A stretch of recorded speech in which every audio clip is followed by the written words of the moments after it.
And welcome. You're listening to KOOP, Hornsby, Austin, 91.7 FM, radio for people, not for profit. You can also listen to us at koop.org from anywhere. You can just stream us live. And great big thanks to Arturo for a great show once again. Thank you, Arturo. Those were some great records you were spinning today. I don't know where you find those things. Probably lots. Like he's walking away. There's dust around him. He's like, it's because these these old records are full of dust. Oh my gosh, we got a couple of great guests for you today. I'm going to go ahead and introduce them right now. This way they can take part in our conversation about books and what we're doing and stuff. And we're also going to have a little mini surprise interview with our co-host, Joe Brundage. Hello. Oh, and by the way, I'm Francois Pointeau. Joe Brundage is also in the studio, and so is Lisa Onlin on the board once again. We're so happy to have all of you here. And our guests for today are Alexandra Koumoundouros and Valerie Aiello. I think I got that almost correct. Yes. Hello. And they are the owners, proprietors, whatever you want to call them, of This Town Press. It is a female-fronted creative duo that presses books, T-shirts, and vinyl. Our goal is to make This Town Press into a successful, trusted, and glamorous brand that creates and sells quality product. That's always great goals to have. Valerie and Alexandra are both native Texans, and This Town Press is a company developed in Austin, Texas.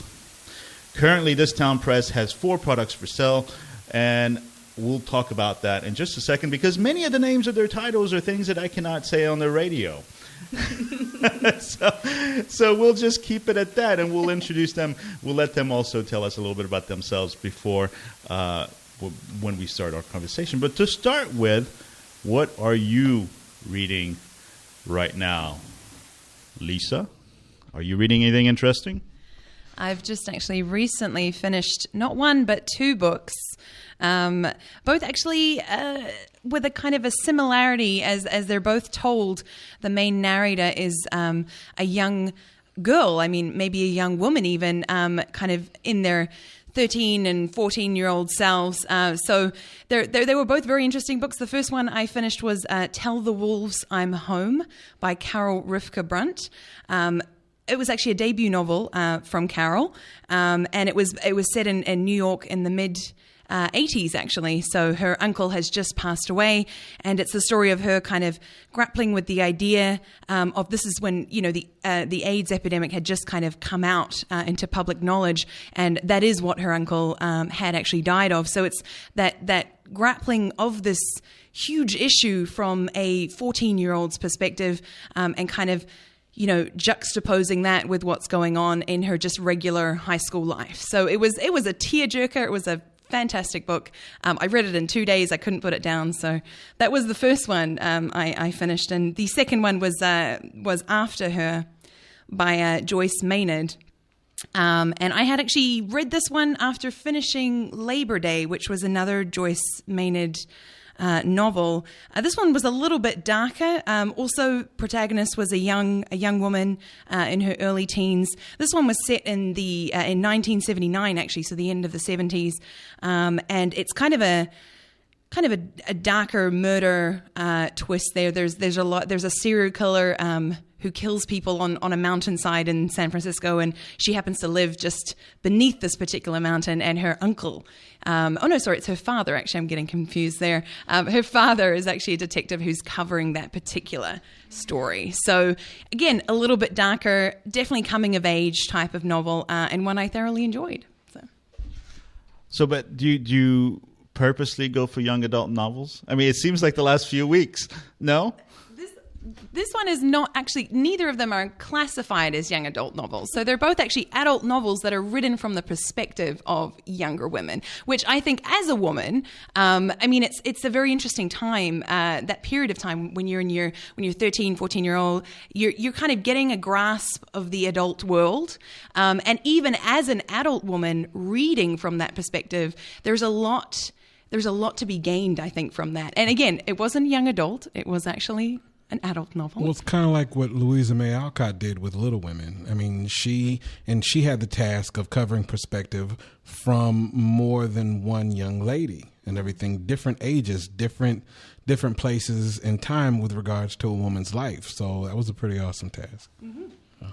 Well, it's kind of cool because I'm reading a novel by Octavia Butler, and I've never read her before, ever. You have, oh my! And I've heard about her, of course, and she's one of the first, recognized female African American sci-fi writer. So she's very important. Oh, yeah. And I bought this book. This is what I do. I just buy books. I go into bookstores and I buy books because I have this disease called buying books. I think it needs to be recognized, and it needs to be cured with some kind of a pill. Buy bookitis. Right. And there is that. In any case, that is a good cure. I bought this book several weeks ago and never read it. And then just like 4 days ago, I'm like, what am I going to read? I can't go buy more books because I have 3 shelves full of books that I haven't read yet. And I picked this one out, and I started this literally 2 days ago. I'm 2/3 of the way through it. It's a 2-book series. No, I think there's actually a third. I think there's probably a third book in the series, and regarding that character specifically, and I tore through the first 2 within a day. Because it's called Parable of the Sower. I didn't realize that this was a series. That's the first one. There's Parable of the Sower, Parable of the Talent, and the third one was Earthseed is, I think, the third one. And it's, you were talking about how the protagonists are young women. The protagonist of this novel starts at the age of 13 years old. It's a 13-year-old girl that's basically thrown into a horrible world. By the time she's like 18, the world has gone completely apocalyptic. Yeah. Everybody's killing everybody. Everybody's setting everybody's neighborhoods on fire. It's just a horrible place to be. And somehow she finds the strength to survive through this world and create her own religion. So it's kind of pretty cool. Yeah. I'm enjoying it. Oh yeah. It's like what I love about real science fiction is it's a study in sociology. If all you saw was the lasers and the monsters, then you missed it. It's really all about people, the human condition, how you relate. And the book itself takes place on the cusp of a dystopian future, if that's the right word for it, to where the governments break down and militias are forming, people are doing their own thing, and she's trying to get along her own way. And like Francois said, she basically she meets like-minded people, and they just survive together and try to form their own kind of colony and live their own way from there.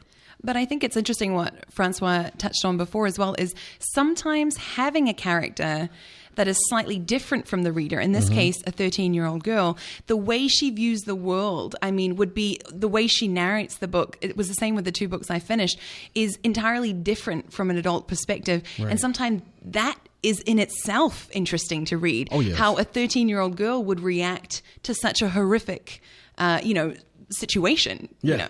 Yeah. Stepping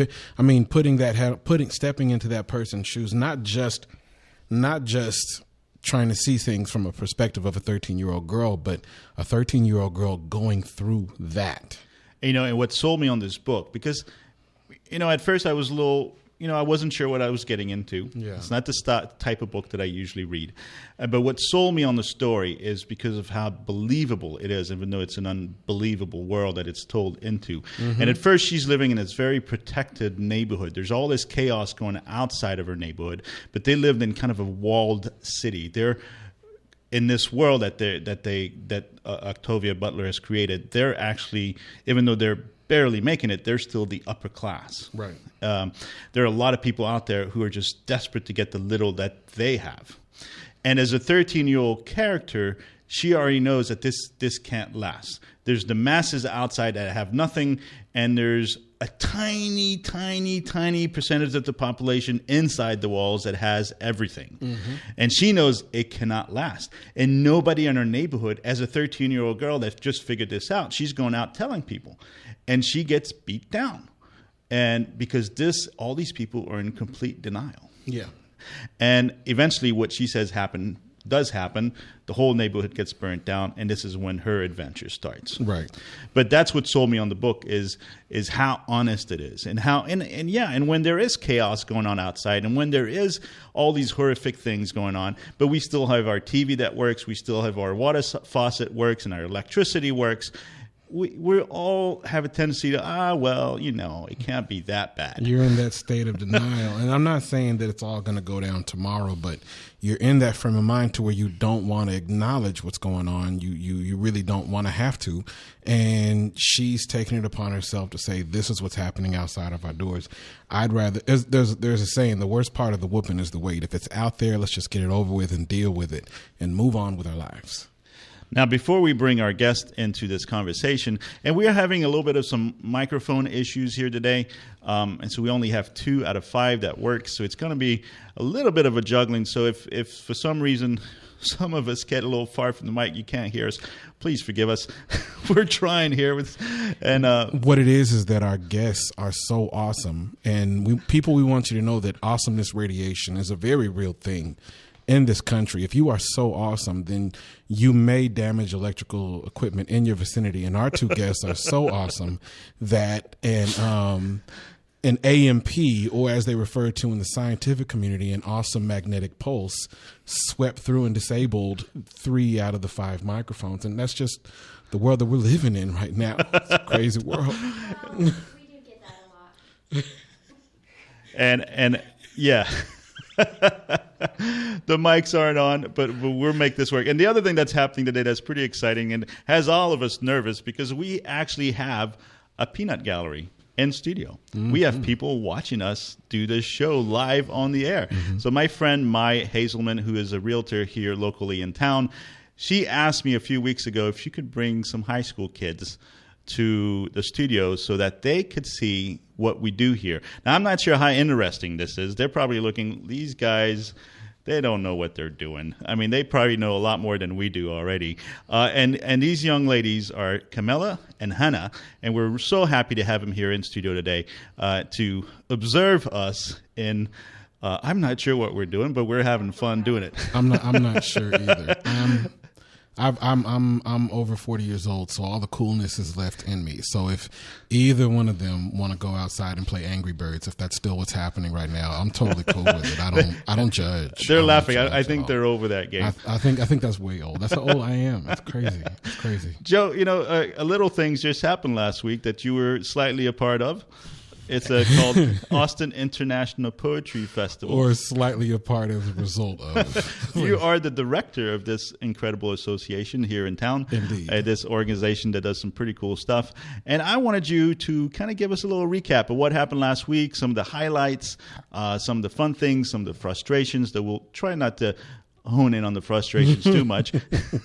I see that you're still alive. Yeah, I made it. I can say that much. The 23rd Austin International Poetry Festival, for the most part, was a success. We're still hearing a lot of positive feedback. We're hearing, there's always going to be some negative feedback, but that's usually because there's probably nothing on TV, as far as whoever says the negative stuff. But overall, people who came, people from all over the country, all over the planet, really, were seeing me at various locations like, this is great, this is awesome, because there are a number of poetry festivals going on throughout the nation, but a few in itself is the problem. I mean, by itself, poetry is a small fish in a very, very big pond with regards to art as a whole. So anytime you give people a chance to come together and hang around with a bunch of other people who do the same thing you do, no matter what, it's still going to be pretty awesome. It's still going to be a great time. So one of the really cool things that happened is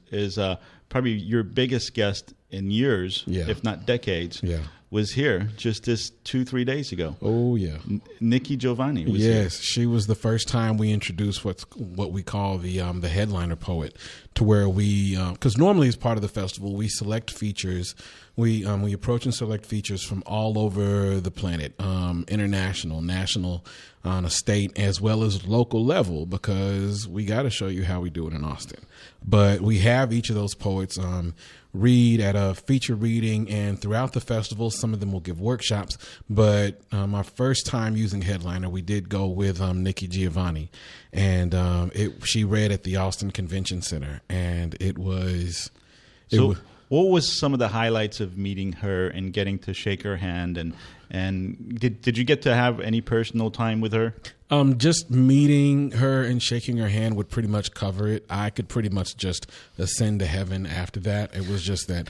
And I don't know. It's just that, I mean, given everything she's done, I mean, the journalism, the activism, the poetry, being an educator, you know, I mean, never mind the teachers by themselves are superheroes, but given everything that she has done, she has the right to have an air about her, to be like, I'm Nikki Giovanni. I don't see any room temperature water.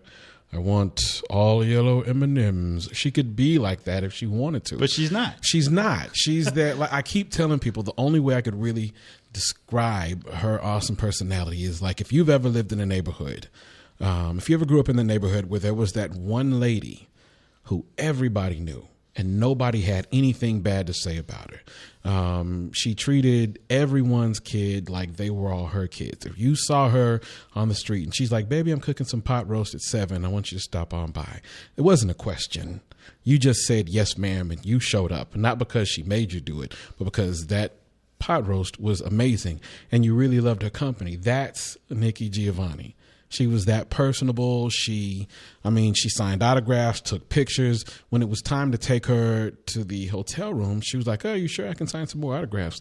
And I'm like, this woman will be up all night signing in autographs and talking to people and making people laugh and everything. It was just, she was amazing. And the speech she gave, like I said, she spoke on art, diversity, a few other topics, and she read some really, really awesome poetry. And Which did you bring one up on your little computer device? I did. I asked my baby robot, I was like, little baby robot, do you have a poem by Nikki Giovanni?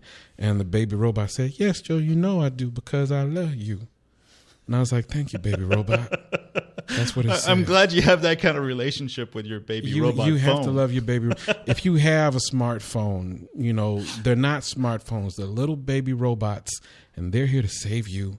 So I just want to tell America, love your baby robots. Keep them charged. Get nice apps for them and little plastic screens to show that you love them. Love your baby robot. So I'm going to read a poem that my baby robot found for me. Here we go. This is called Ego Tripping. I was born in the Congo.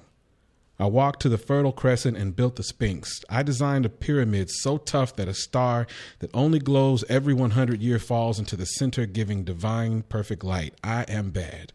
I sat on the throne drinking nectar with a lie, got hot, and sent an ice age to Europe to cool my thirst. My oldest daughter is Nefertiti. The tears from my birth pains created the Nile. I am beautiful woman. I gazed on the forest and burned out the Sahara Desert with a packet of goat's meat and a change of clothes and crossed it into 2 hours. I am a gazelle so swift you can't catch me. For a birthday present when he was 3, I gave my son Hannibal an elephant. He gave me Rome for Mother's Day. My strength flows ever on. My son built a new ark, and I stood proudly at the helm. As we sailed on a soft summer day, I turned myself into myself, and I was Jesus. Men intone my loving name, all praises, I am the one who would save. I sowed diamonds in my backyard. My bowels deliver uranium. The fillings from my fingernails are semi-precious jewels. On a trip north, I caught a cold and blew my nose, giving oil to the Arab world. I am so hip, even my errors are correct. I sailed west to reach east and had to round off the earth as I went. The hair from my head thinned and gold was laid across 3 continents. I am so perfect, so divine, so ethereal, so surreal, I cannot be comprehended except by permission. I mean, I can fly like a bird in the sky. Thank you. Thank you, Joe. Is the word hip really in there? Does Nikki Giovanni use the word hip? Oh, my goodness. Nikki Giovanni is hip. She more than likely invented it. And she's Nikki Giovanni. She gets to use whatever word she wants to use. Whatever word she wants to. And it was, like I said, I mean, it was great speaking with her, just one-on-one. I just love the way there was there was a couple who brought their children in, who just wanted, neither of the kids, of course, they're babies. They have no idea who she is, but they just wanted them to be in front of her to meet and just speak with her and everything. And she loved it. She was just like your grandma you haven't seen in a while that just comes and sits on the couch and lets all the babies come and say hi and talk to her and everything. You could have a conversation with her for hours, regardless of who she is and what she's done. You could just have a conversation with her for hours, and it would just seem like that friend you haven't seen in a long time. She was amazing. And we're talking with my co-host Joe Brundage about his experience meeting Nika Giovanni. Thank you, Joe, for sharing. Thank you. Yeah, we need to take a quick break. You're listening to Writing on the Air. We are at KOOP, Hornsby, Austin 91.7. You can also listen to us online at koop.org. We'll be back in just a minute with our show's guest, and we'll have lots to talk with them about. We'll be right back.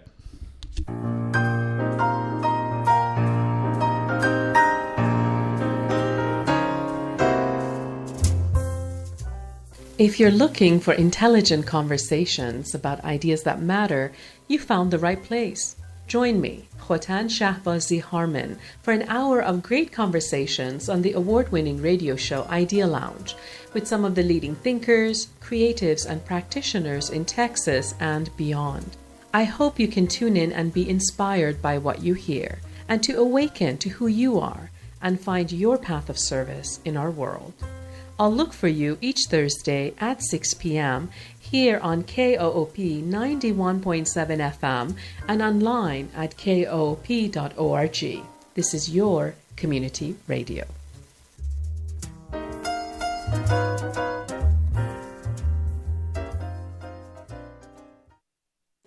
Getting started on your spring cleaning? Free up space in your garage or driveway by donating your old car, truck, boat, or SUV to Co-op Radio. We will tow your vehicle at no cost to you, and your donation is 100% tax deductible. Find more information by calling 877-750-KOOP or go online to koop.org. And we are back in studio. I am Francois Pointeau, one of the co-hosts here at Writing on the Air. Joe Brundage is also here, and Lisa Onlin is on the board. We are now going to reintroduce our guest, Alexandra Koumoundouros and Valerie Aiello, from this local business called This Town Press. So I'm going to let you all give us a quick little introduction about who you are and why you do what you do. Let's start with... They're pointing fingers at each other. Neither one of them wants to start. Valerie, you can start it. Okay.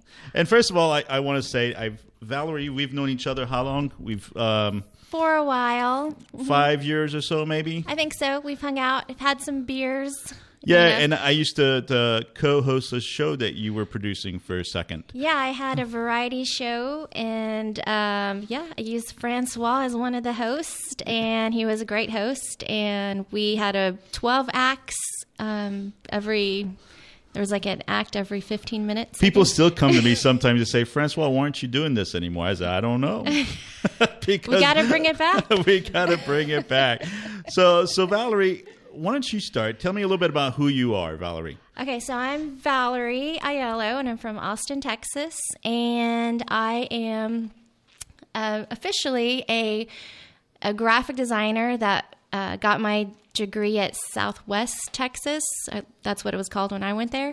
Now it's Texas State, and I packed a U-Haul, sort of, and moved to LA, where I worked at a record label. And I was the art director, and that's where I met Alexandra Koumoundouros. So let's put Alexandra on the mic now. Alexandra, tell me a little bit about yourself.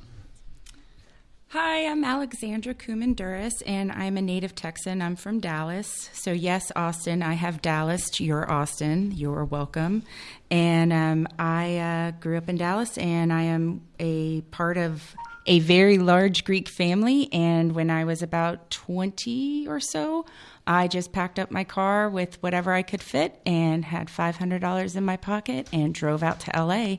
And shortly after moving there, I met Valerie at a record label, and we just knew we wanted to create something together. And here we are, a few years later, creating stuff for you.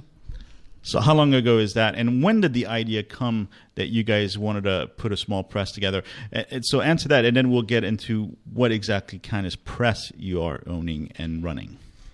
So Alexandra and I lived apart for a few years. After, say, about 2009, I moved back to Austin. And Alexandra eventually came here. She can tell you the date. And she wanted to move to Austin. We would be together and we could really start a company. And basically, the things that I do really well, she does the opposite things really well. And together we create, we just have this like power duo team of creative and business savvy that we do. So how do you divide those powers? What is it that you do very well, Alexandra? Oh, the list is so long. I don't even know where to begin. Essentially, I have a finance mind and a quick wit. So Valerie has the art side, and a lot of the stuff, like as we've gone through this process, I didn't know what I was going to be great at, and we've been thrown into so many different roles as the business has grown that it's been more of a divide and conquer. As I'm attempting something, if I feel like it's being stutter stepped, Valerie will jump in, and then I'll take on something, and it's just kind of a fluid thing right now. But the basis, we started doing what each of us knew that we could do very well, and then just kind of grew. I was going to say, ultimately, we have different brains, but then when it comes to creativity, we do both really like the same kind of music, and we really like the same kind of movies, and we really like to do the same kind of things, and we like, the same kind of places to hang out. So I think even though we're so different, we're so the same. So, we're talking with Alexandra Koumoundouros and Valerie Aiello of This Town Press. It's a small press here in town. You guys have put 3 books together so far and published them and are marketing them. And kind of what our show is about is the why and the how rather than the what. And I would like to get into, why did you decide to publish books? Because, you both come from music and marketing, and yet you decide to go into books. And I'd like to, why do you think that's the best way to get your message out there? In today's world where you have the internet, where you have Twitter, where you have Facebook, all these other things, why books? I've always loved books. It's always been a passion. I kind of share the same disease that you have, where I can't stop buying books. It's also kind of mixed with I can't stop buying records as well. But we came together with the book idea because we both had something to say, and we both knew that we could do something creative, and we wanted to do something that was comedy based, and we wanted to do something that was musically based. We wanted to do something that was vinyl and going out, and something that was hip and cool, and just mesh it all into one, and it just miraculously formed into a book after several nights of tears and scratching our eyes out. So, well, first of all, you said several nights. Joe might attest to that sometimes it takes several years to get a book together. So several nights seems pretty good for me. Okay, let me just save myself real quick. Several nights of scratching our eyes out, but in overall, the book took about a year for us. The first book took us about a year to write. The second and the third book, we had kind of figured out our formula of how we do things, and again, that was part of us, being thrown into this new thing and watching the business grow and figuring out what we both do best. And then from there, the second and the third book took just under a year to do as well. But we got 2 out in 1 year. So let's kind of bring our listener into this conversation by giving Valerie, maybe you want to cover that. What exactly the kind of books that you guys are publishing, and just so we all are on the same page about what we're doing and talking about. Okay, so coming from a business standpoint, one of the reasons why we chose books was because we didn't have to hire anyone else to make our product. We could get our brains together and develop something that we could sell that was just kind of our idea. And the first thing, what our idea was an educational workbook that would, maybe be in a self-help section. I know that's scary, but we wanted to have workbooks that were funny, that had valuable information, and with a variety of topics. Our first one was for bands, so we covered marketing and publicity, how to manage your bandmates, when they're not going to do any work. Yeah, anyway, and then the second book was kind of the same idea, was a marketing, how to, do business kind of things, just the stuff that we know about, and we wrote these self-help comedy workbooks for people. So tell me, here I am. My name is Francois Pointeau. I just self-published a book of poetry called Beer Songs for the Lonely. I now want the whole world to know about it, and I see your book on the bookshelf. I don't know whether I want to buy it or not, but I've also heard you on the radio, and I wanted you to convince me that you have the knowledge that I need to get my book out there. Well, buy the book and then become famous. Bottom line is we basically put our ideas out, the things that we know can work, and we put them into a book form on the 3 different topics that we've written about. Writing a book is one process. Getting it marketed, getting people to be aware of what you're doing is a whole other bag of tricks that just sometimes it can be a bomb that won't stop blowing up in your face, and you just got to keep pushing through and figure out social media. I mean, look, we're all fabulous, and we're all of a certain age, and we didn't grow up with phones in our hands. We didn't grow up with social media. So it's an art form that we're having to learn instead of having a phone in our palms as a preteen. So it's a process that you have to do, but it's about consistency, and it's about staying true to yourself too. Yeah, and basically what you're talking about is communication to a customer, and we talk about that, almost every day when we're talking. That's the main thing. How do we communicate to the customer what is inside this product? And one way is YouTube. We use YouTube. As far as being on the shelf and there's no social media in the world, we just try to make that back cover stay as much as we can. So I guess what I was trying to get out of you is a little bit of advice. So give me some advice, and maybe what you've used yourself. You have decided to self-publish your books, but using somebody else's platform.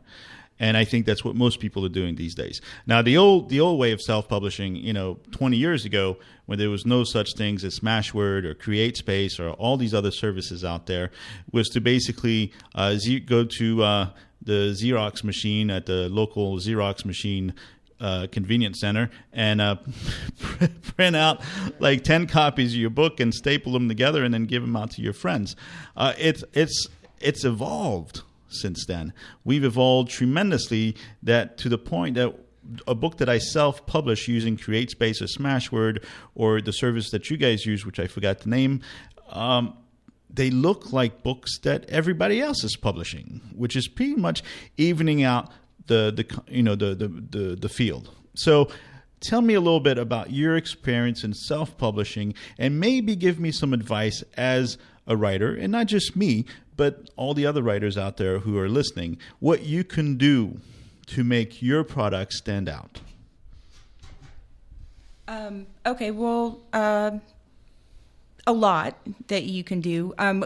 Number one is take the time. Don't just get so excited you completed your work and you just want to get it out. Research the self-publishers, because there's a lot of stuff that's written in fine print, and you want to make sure that you read it, because there are fees that may exist in one that may not exist in another, and there's services, there's a reputation, there's all these different things, and you want to find the one that works best for your product, and that's with regards to the self-publishing too. I think, which is very important, is purchasing your own ISBNs, making sure that you own those. So there's a couple of things that you just said here that are really important, and I want you to get into it. And Valerie, please join the conversation, Joe as well. First of all, what we are making is a product, okay? It might be a poetry book that I took 15 years to write, where I tear out my heart and I pour it out for the world to see, but it's still a product. And I think that's very, very difficult for a lot of writers and a lot of artists in general to understand that. And I think, Joe, you probably have something to say about that.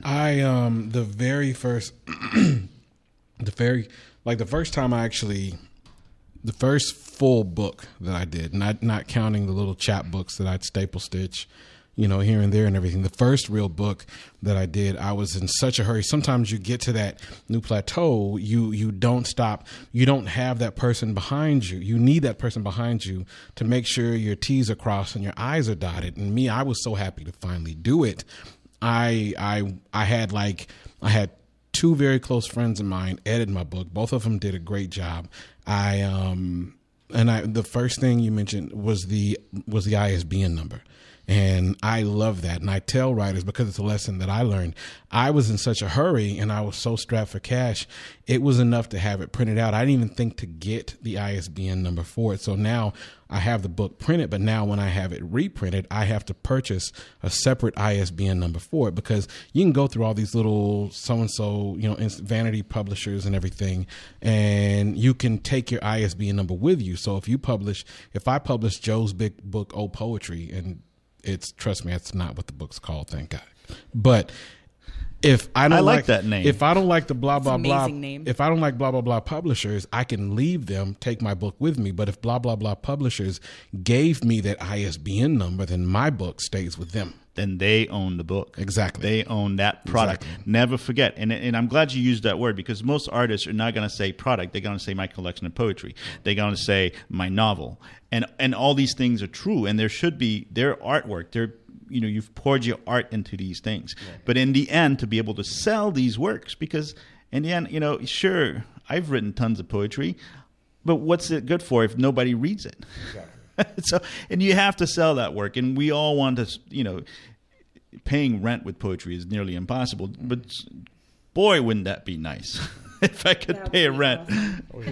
So one of the things too, when thinking about an ISBN and thinking about your product, is that we're in an age where our art comes in many formats, and that's the other thing is an ISBN. You need an ISBN for a physical product. You need another one for an ebook. Hey, and guess what? You need another one for an audiobook. So at this point, and it has to be different ISBNs because they're in different formats. So at that point, there's already the need for 3. It just makes the sense to purchase the group and then for you to use it so you can get your product out into different formats, and you can try and hit a wider market, a bigger pool of people, somebody who may not buy books. They may only have a Nook or what's the Kindle, that they're only going to get an ebook. So if you don't put it in ebook format, they'll never purchase it. And it's your product, it's your art. And not only will they never purchase it, but they'll never know anything about it. If they won't ever see it in a store. So we need to take a quick little break here in a couple of minutes, so we still have some time. I'm liking this conversation because these are practical things that writers do not think about, and they need to think about them. And that's why I wanted to have you guys on the show, is because we always talk about poetry, about the writing, and all these things that obviously that's what I love. And this whole other world, I don't really like it very much, to be perfectly fair and honest. But it's so incredibly important. And now what I want to know about now is how you chose the self-publish. How do you even call these services? Like Create Space, Smashwords. These people are not publishers. Are they just printers? What is the name for these people? We kind of think of it as our distribution. That's what we would say in the record industry world. So we were looking for basically a distribution company that we own the book, we own the ISBN, we can choose another one if we ever so desire. And we also wanted print on demand because we didn't want to have an apartment full of 1,000 books that, eventually just sit in our apartment forever. We wanted to just leave that out of our process. We wanted to be able to sell them on demand, order when we needed them. And that's... And that's, again, I've made that mistake. I had a small publishing company a few years ago where I actually went to one of the major printers here in the United States and I had a great deal. It was an awesome experience, nothing wrong with it. But hey, one of the 2 books that I published sold out and the other didn't. I still have 700 copies of that book, and they're so close to my heart that I've been lugging it around for 8 years. They'll never meet the recycling bin. I just can't do it. And, I've tried to sell them off to places like Half Price Books and stuff, and it's just, I can't do it. And print on demand, that was also, when I published my own book, that was so important when I did it again. I think it was one of the most important things. But not only that, it had to look like a real. Even print on demand in 10 years has gone so far. 10 years ago, print on demand. My sisters was doing print on demand 10 years ago, and the books were just the paper, the cardboard, everything was just low quality. Yeah, we're really. It's not the most expensive paper in the world. It's not the best paper in the world, but as far as our book is full color, so we needed to be a little bit higher quality. Our first run, they happened to have a thinner paper, and we did not love that. But then they came out with a fancier paper, and that one was perfectly fine. So we just were really happy with what we have going right now. Well, and two, the another reason why the print on demand is so important is because in the beginning you don't know where your costs are going to be for your product, and you may not have the funds to do a huge run initially. You may just need something smaller, and you can do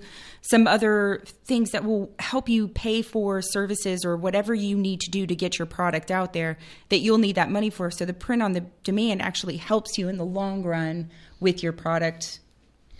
Yeah, so you don't put all of your capital in the same basket, basically. We are talking with Alexandra Koumoundouros and Valerie Aiello from This Town Press. I am one of your hosts for tonight, Francois Pointeau. Also here in studio is Joe Brundage and Lisa Onland. We need to take a break. We'll be back in just a minute. And thank you so much for listening to our show.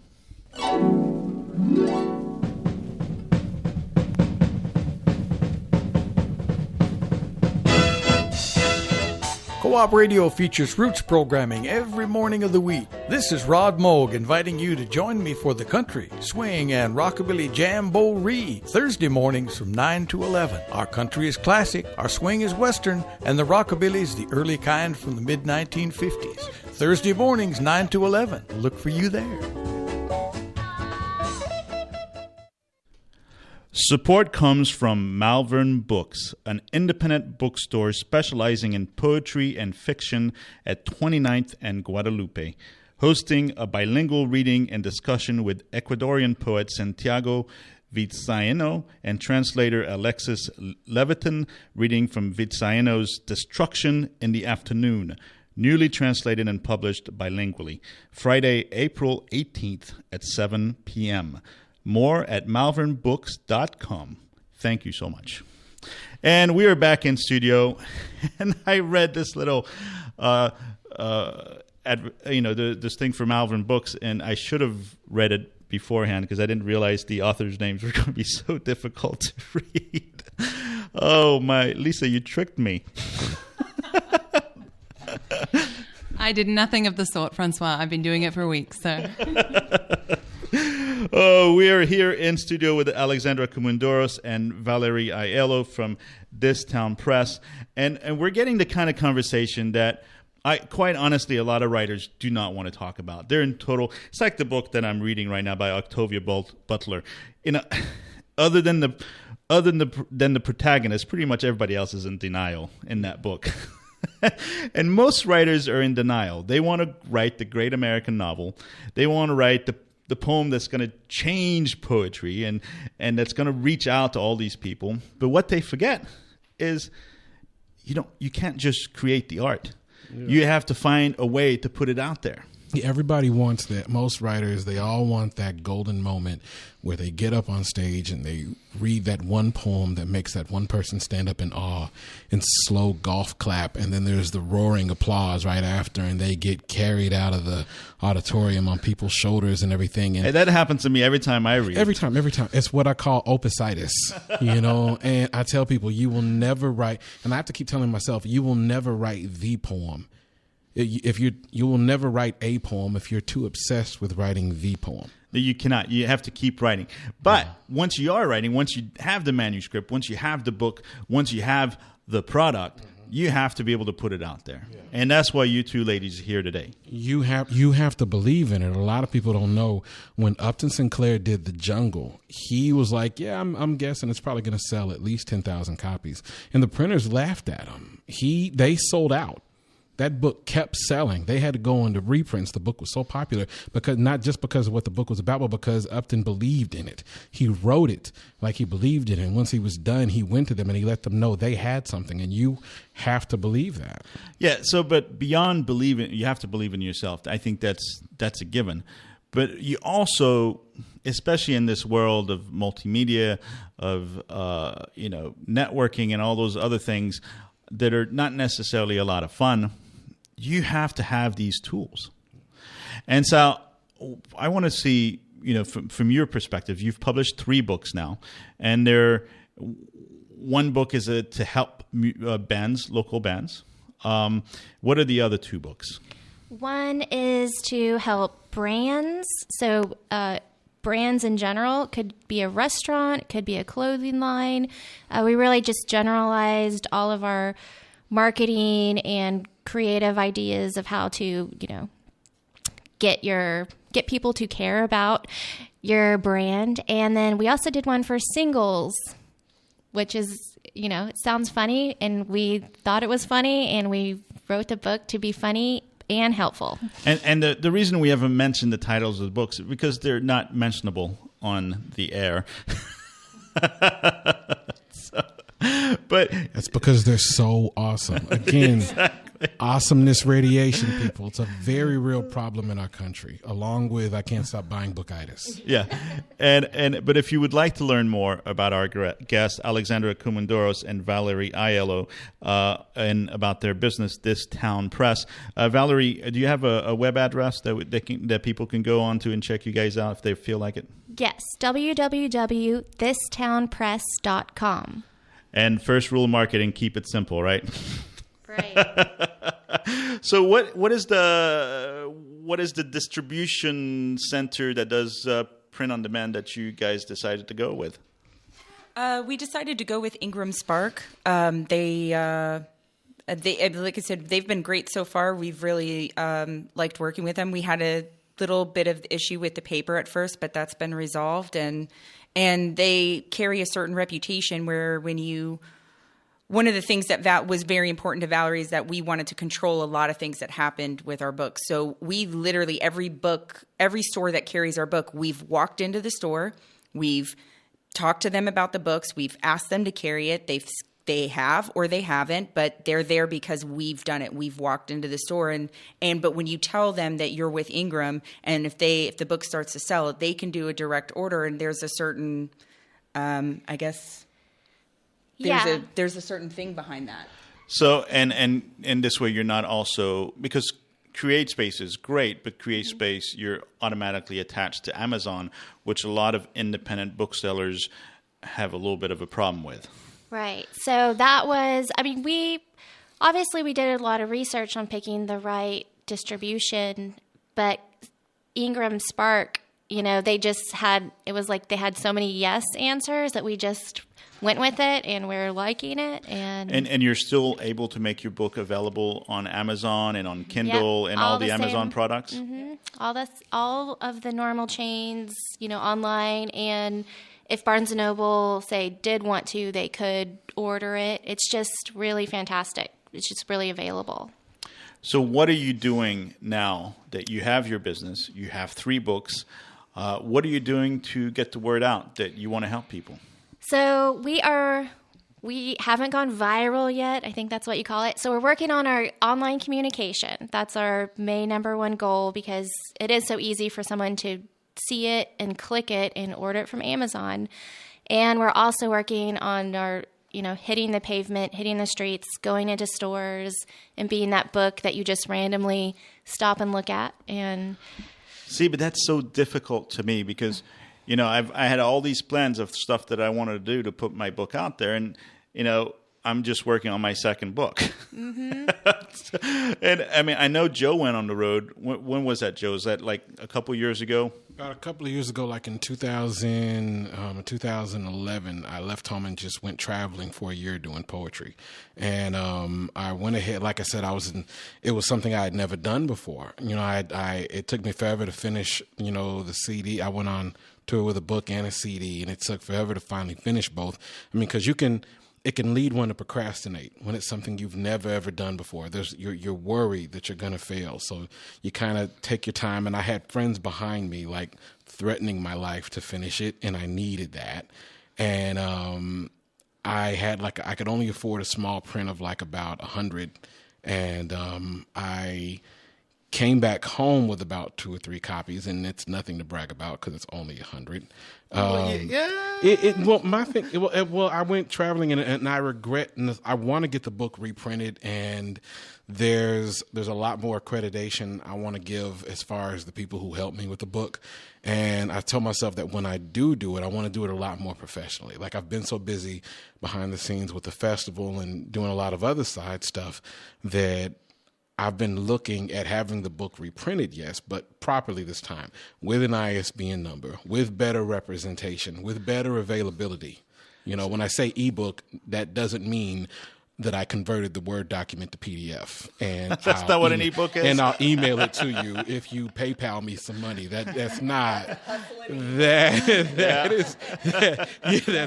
That's just getting by. That's no. But you two did the research, and your books are out there. They're available. What advice do you have? And again, I know the kinds of books that you guys are writing are a bit different than a lot of the authors that we usually interview on this show, because we tend to interview poets and novelists and such. But but the reason this is so interesting, because you guys are successful in what you're doing, and most poets and novelists that are self-published are not successful in getting their works out there. So what is it that you guys are doing that's really getting the books out there and getting people to notice that you're out there? And not only that, but getting people who are interested in your message. Did you study your demographics? Did you study where you wanted to be? How do you do those kinds of studies? How do you go about it? I mean, this is a whole business, this marketing thing, that most poets don't want to do. So what is it that you do that makes it successful? Well, the first thing I'll say is, if social media marketing, it changes every single day. So there is no specialist that knows everything. You have to learn new things every day.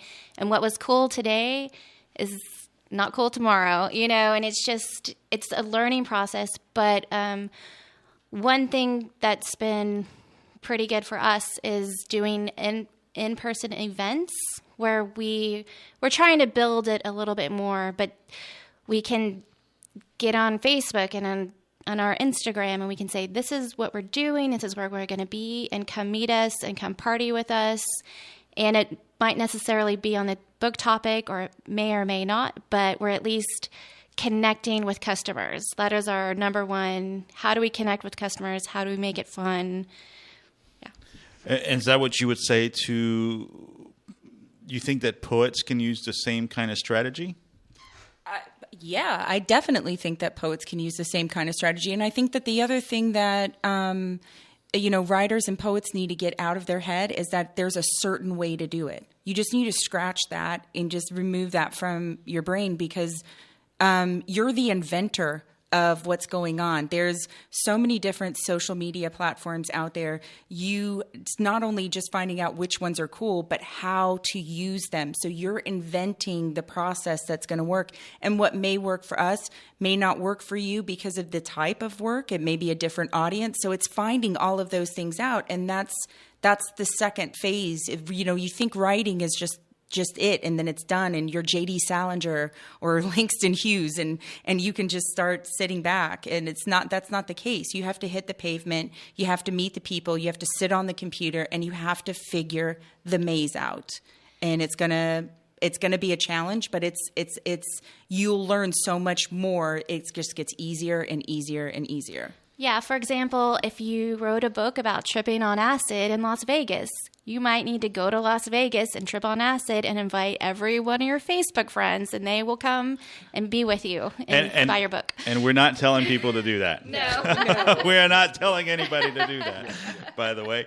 Well, that's good. So it's know your demographics, know your product, realize that what you have in your hands may have taken you 15 years, but it is a product in the end. And people are going to purchase it. They're going to listen to you if you make them believe that it's important for them. Well, that and too, it's just your belief is going to be shaken. Like, you know, it's believing in yourself while you're creating your art. But then there's a whole other second wave where, you know, you're going to get some doors shut in your face, and you got to continue to believe in yourself. It's you know, there's one game, and then there's a whole second battle right after that you have to go to complete to win the war, you know. I like it. Believe in yourself. Joe, do you believe in yourself? Yeah. Well, you should believe in yourself. You just managed to bring Nikki Giovanni to Austin, Texas. I don't know. You sometimes you get to the point to where, like, if you because I've helped a lot of people, you know, like kind of get where they need, not give them a leg up or anything, but you like doing my work with the festival and hosting the open mic. You have a way of boosting other people up, getting them where they need to be, and sometimes that can be a good thing. But at the same time, you find you get honest with yourself, and you got to ask, are you really just vicariously living through everybody else?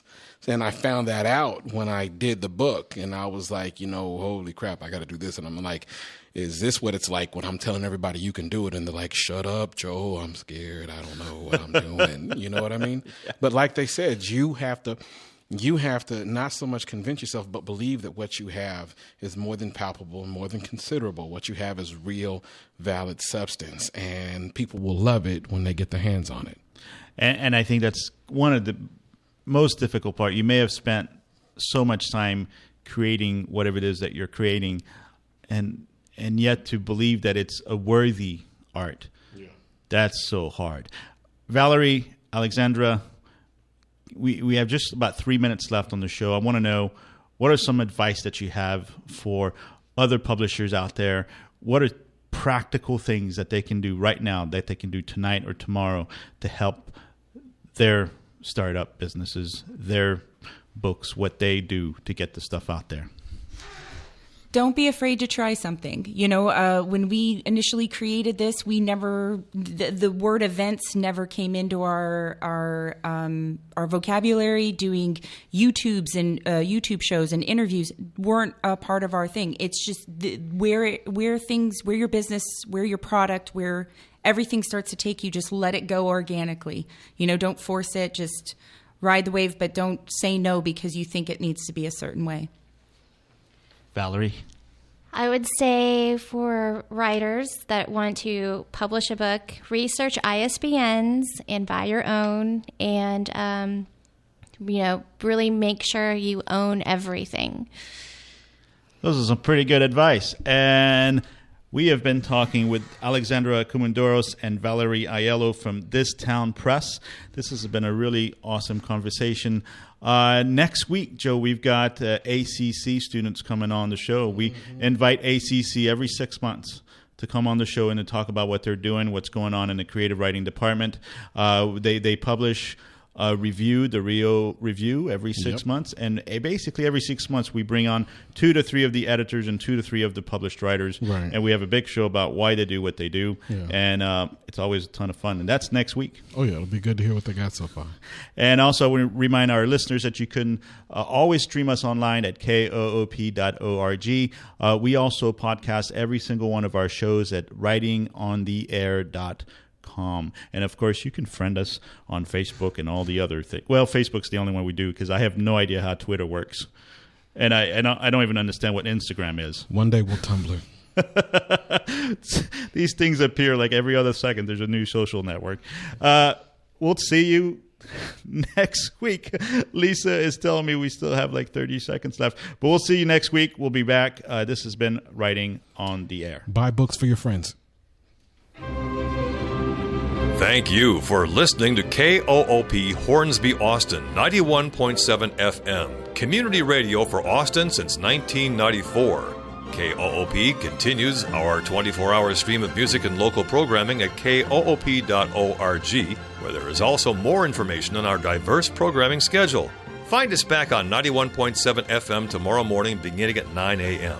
Until then, KVRX, student radio for UT Austin, will broadcast on this frequency. Thank you for being part of your community radio station.